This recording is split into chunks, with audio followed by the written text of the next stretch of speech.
안녕하세요. 오늘도 기도의 자리에 나오신 사랑하는 성도님들을 주님의 이름으로 환영합니다.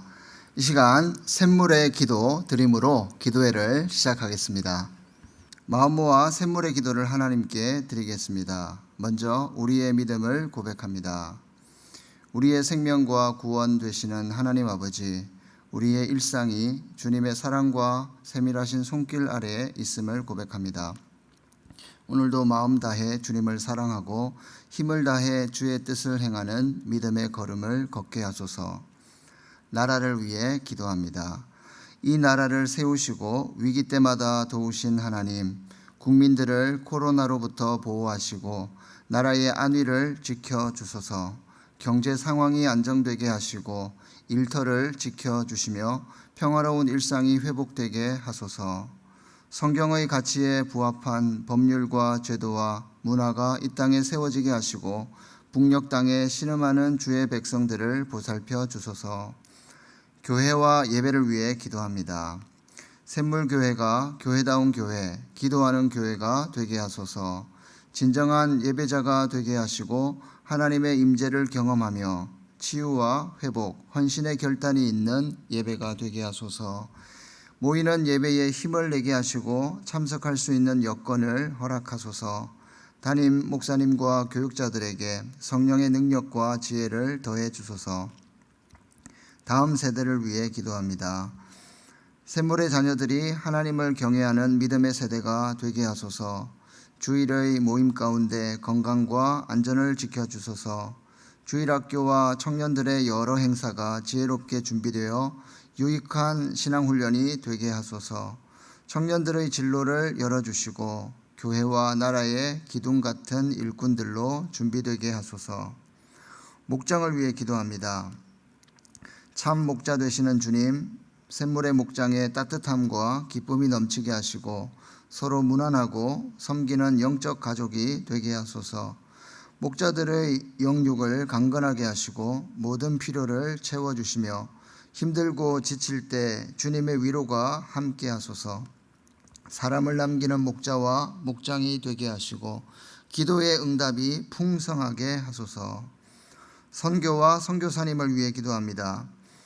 선교의 주인이신 하나님, 코로나의 역경 속에도 복음의 확장이 지속되는 신비로운 역사를 허락하소서. 선교사님과 가족들을 지켜주시고 귀국한 선교사님들에게 안식과 회복을 주소서. 목장과 후원 선교사님의 긴밀한 나눔과 후원이 지속되게 하소서. 샘물 성도들을 위해 기도합니다. 샘물의 모든 가족들을 폭염에서 지켜주소서. 성도들의 필요를 따라 건강과 물질과 회복의 은혜를 주소서. 샘물 교회를 찾는 새거적들이 따뜻한 환대 속에 신앙의 뿌리를 잘 내리게 하소서. 해외에 있는 가족들, 군에 있는 자녀들도 지켜주시고 보호해 주소서. 은혜로우신 예수님의 이름으로 기도합니다. 아멘. 오늘 우리에게 주신 말씀은 예레미야 19장 14절에서 20장 6절 말씀입니다. 함께 교독하도록 하겠습니다. 예레미야가 여호와께서 자기를 보내사 예언하게 하신 도벳에서 돌아와 여호와의 집들에 서서 모든 백성에게 말하되, 만군의 여호와 이스라엘의 하나님께서 이와 같이 말씀하시되, 보라, 내가 이 성읍에 대하여 선언한 모든 재앙을 이 성읍과 그 모든 촌락에 내리리니 이는 그들의 목을 곧게 하여 내 말을 듣지 아니함이라 하시니라. 임멜의 아들 제사장 바스홀은 여호와의 성전의 총감독이라. 그가 예레미야의 이 일 예언함을 들은지라. 이에 바스홀이 선지자 예레미야를 때리고 여호와의 성전에 있는 베냐민 문 위층에 목에 씌우는 나무 고랑으로 채워두었더니 다음 날 바스홀이 예레미야를 목에 씌우는 나무 고랑에서 풀어주매 예레미야가 그에게 이르되, 여호와께서 내 이름을 바스훌이라 하지 아니하시고 마골 미사빔이라 하시느니라. 여호와께서 이와 같이 말씀하시되 보라 내가 너와 내 모든 친구에게 두려움이 되게 하리니 그들의 원수들의 칼에 엎드러질 것이요 내 눈은 그것을 볼 것이며 내가 온 유다를 바벨론 왕의 손에 넘기리니 그가 그들을 사로잡아 바벨론으로 옮겨 칼로 죽이리라. 내가 또 이 성읍의 모든 부와 그 모든 소득과 그 모든 귀중품과 유다 왕들의 모든 보물을 그 원수의 손에 넘기리니 그들이 그것을 탈취하여 바벨론으로 가져가리라. 아멘. 바스후라 너와 내 집에 사는 모든 사람이 포로되어 옮겨지리니 내가 바벨론에 이르러 거기서 죽어 거기 묻힐 것이라. 너와 너의 거짓 예언을 들은 내 모든 친구도 그와 같으리라 하셨느니라. 아멘. 여러분, 인간 중심의 일을 인위라고 표현할 수 있고요. 그리고 하나님 중심의 일을 신위라고 표현할 수 있겠습니다. 우리가 살고 있는 세상에는 주의 일과 인간의 일이 공존하고 있다는 사실을 우리는 기억해야 할 것입니다. 바로 인위와 신위가 있다는 겁니다.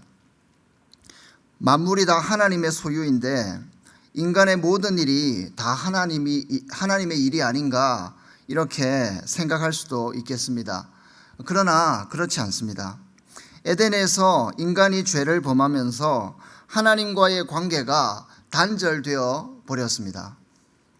그래서 인간이 지은 죄란 결국 자기 중심성이라는 그 본성에서 이 죄가 나온다는 겁니다. 그리고 자기가 스스로 주인이 되어 자기 마음대로 살아가고 싶어하는 본성이 바로 이 죄라는 겁니다. 즉 인간의 일은 자기 중심성에서 출발하는 결핍의 삶이요 종국에는 멸망에 이르게 되는 삶이라는 겁니다. 그런데 인간 중심의 일은 대부분 자기 중심성 때문에 주의 일을 방해할 수 있다는 겁니다. 반면에 주의 일은 하나님의 방법대로 이루어지기 때문에 인간의 사고와 인간의 방법과는 그 모양이 다를 수가 있습니다. 인간의 사고와 방법과는 다르다는 거죠. 그러다 보니 인간 중심의 일은 주의 일을 이해하기가 참 힘이 듭니다. 그래서 처음에는 회방을 하다가 나중에는 때리고 핍박하기에 이르게 되는 겁니다. 오늘 본문 말씀에도 바로 이 인위와 신위 사이에서 일어난 오해와 갈등의 말씀을 우리에게 주고 있습니다. 함께 말씀을 묵상하면서 인위에서 신위로 나아가는 저와 여러분들이 되시기를 주의 이름으로 축복합니다. 먼저 생각해 볼 것은 인간 중심의 일은 주의 일을 방해할 수 있다는 겁니다. 오늘 본문에서 예레미야는 예루살렘 성전에 예배하러 찾아온 사람들에게 하나님의 심판의 메시지를 하고 있습니다. 성전의 총감독 이 바스훌은 이를 못마땅하게 여겼습니다. 지금까지는 예레미야가 장차 멸망할 예루살렘을 상징했던 이 흰놈의 골짜기에서 예언의 말씀을 선포했습니다. 그런데 지금은 어디에서 말씀을 선포하고 있습니까? 바로 거룩한 성전에서 말씀을 전하고 있습니다. 성전에서 심판을 선포한 것은 전례가 없었습니다. 그리고 성전을 신성하게 여겼던 제사장들이나 선지자들에게 이 사건은 엄청난 충격을 안겨주었을 것입니다. 그러나 이 일은 사람의 일이었습니까? 인간의 일이었습니까? 그렇지 않습니다. 바로 주의 일이었습니다. 신위였습니다. 하나님 중심의 일이었습니다. 그럼에도 불구하고 성전 총감독이자 제사장이었던 바스훌은 주의 일을 깨닫지 못했고 그리고 오히려 핍박을 하게 된다는 겁니다. 이 사실은 먼저 믿은 저와 여러분들에게 참 시사하는 바가 크다고 봅니다. 먼저 믿은 저와 여러분들도 이 신위를 버리고 인위의 자리로 나아갈 수 있다는 겁니다. 감독이자 제사장 바스훌은 하나님을 섬기는 사람이었지만 도리어 주의 일을 회방하고 방해하고 말았던 겁니다. 20장 2절을 보시면 이렇게 말씀합니다. 이에 바스훌이 선지자 예레미야를 때리고 여호와의 성전에 있는 베냐민 문 위층에 목에 씌우는 나무 고랑으로 채워두었더니, 그러니까 이 바스훌은 하나님의 사람 이 예레미야의 마음을 먼저 상하게 했습니다. 그리고 심지어 그 선지자를 때렸다라고 기록하고 있습니다. 성경을 연구해 보면 한 40대 정도 맞았다라고 우리가 짐작할 수 있습니다. 그런데 이것도 모자라서 목에 씌우는 나무 고랑으로 채웠다라고 기록하고 있죠. 이것은 손과 발과 목을 구멍에 고정하면 몸이 구부러져서 뒤틀린 자세가 되고 극도의 고통을 느끼게 되는 그런 끔찍한 고문과도 같았습니다. 한번 생각해 봅시다. 예레미야는 하나님의 말씀을 모든 백성에게 전했습니다. 바스훌도 그 하나님의 말씀을 똑같이 들었습니다. 같은 하나님의 말씀이 선포되었지만 어떤 사람은 들었고 어떤 사람은 하나님의 말씀으로 그 예언을 듣지 못했다는 겁니다. 왜 그렇겠습니까? 그것은 바로 우리가 깨어있지 않으면 하나님의 말씀을 듣지 못할 수 있다는 겁니다. 마음이 닫혀 있으면 말씀이 안 들린다는 겁니다. 말씀을 전하는 자와 관계가 틀어져 있으면 그 말씀이 하나님의 말씀으로 듣지 못할 수 있다는 겁니다. 이런 사람은 자기 중심적인 사람으로서 하나님의 일을 방해할 가능성이 매우 큽니다. 성도 여러분, 인위를 버리고 신위로 나아가시길 바랍니다. 이 시간 성령께서 여러분의 마음의 문을 열어주셔서 주의 음성을 듣게 하셔서 사람의 일이 아닌 주의 일에 기뻐하며 앞장서시는 복된 자들이 되시기를 바랍니다. 우리가 기억할 두 번째 사실은 주의 일을 하다 보면 억울한 일을 당할 수 있다는 겁니다. 그렇습니다. 억울한 일을 당할 수가 있습니다. 3절 말씀을 보시면 다음 날 바스훌이 예레미야를 목에 씌우는 나무 고랑에서 풀어주매 예레미야가 그에게 이르되 여호와께서 내 이름을 바스훌이라 하지 아니하시고 마골 미사빔이라 하시느니라. 본절에 의하면 예레미야는 밤새 고통을 당하다가 다음 날까지 수모를 당했다는 사실을 우리가 알 수 있습니다. 예레미야 입장에서 보면 이 사건은 참으로 억울한 일이 아닐 수 없습니다. 예레미야는요, 거의 40년이 넘는 세월 동안 오로지 주의 말씀을 전하는 일에 순종했던 사람입니다. 그가 한 것은 주님의 명령에 순종하여서 예언의 말씀을 전한 것밖에 없었습니다. 그런데 그에게 돌아온 것은 자존심 구기는 일과 폭력과 고문이었습니다. 어찌 보면 예레미야는 하나님을 믿는 사람에게 배신을 당했다라고 우리가 볼 수도 있겠습니다. 철석같이 믿었던 제사장에게 이런 수모를 당했지 않습니까? 만약에 여러분 같으면 이런 상황에서 어떻게 이 상황을 이해하시고 반응하시겠습니까? 예레미야가 선포한 메시지에 대하여 유대인들이 보인 반응을 정리해보면 이렇습니다. 먼저 처음에는 그들은 하나님의 말씀이 선포될 때에 무관심했습니다. 묵인했습니다. 그런데 그 예언이 계속되자 묵인이 점점점 누적되었고 나중에는 감정이 폭발하게 되는 것을 보게 됩니다. 그리고 나중에는 직접적인 신체 구금과 같은 이런 정면 충돌이 일어나게 되고 심지어 그 선지자를 감옥에 넣어버리게 되는 거죠. 사도행전 4장에도 사도들이 비슷한 패턴으로 핍박을 받는 것을 우리가 보게 됩니다. 먼저는 미움을 당하게 됩니다. 그리고 모욕을 당합니다. 그리고 거절을 당하고 재판에 넘겨지고 박해를 받고 그 다음에 옥에 갇히게 되는 거죠.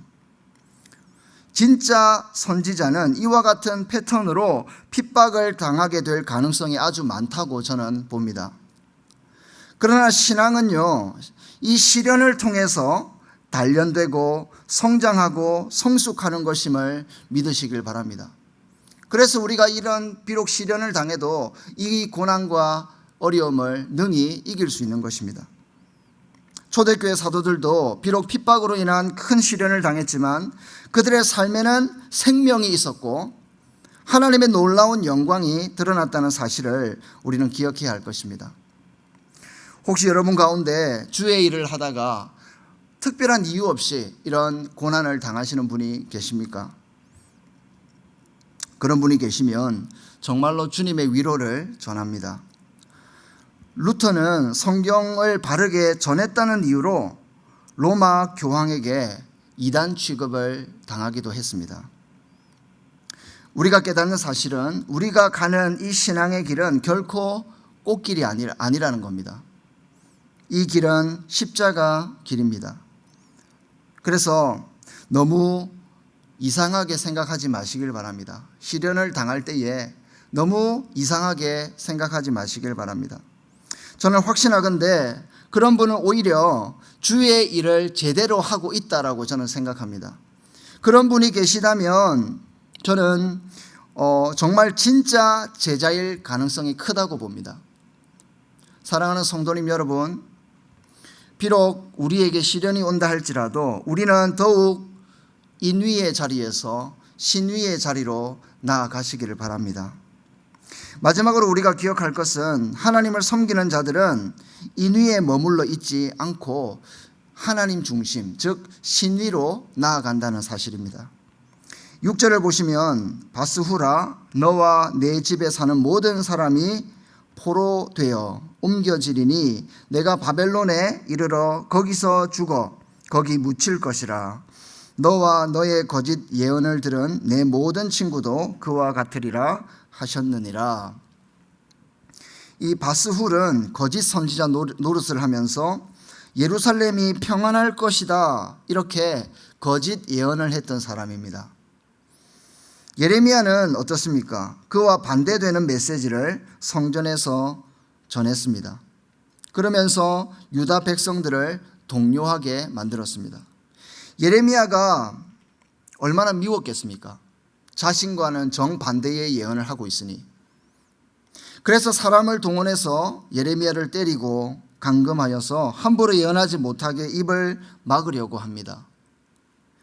그러나 예레미야는 어떻습니까? 전혀 아랑곳하지 않고 그에게 임할 화를 가감없이 선포합니다. 마음속에 불타는 그 하나님의 그 메시지를 전하지 않고서는 가만히 있을 수가 없습니다.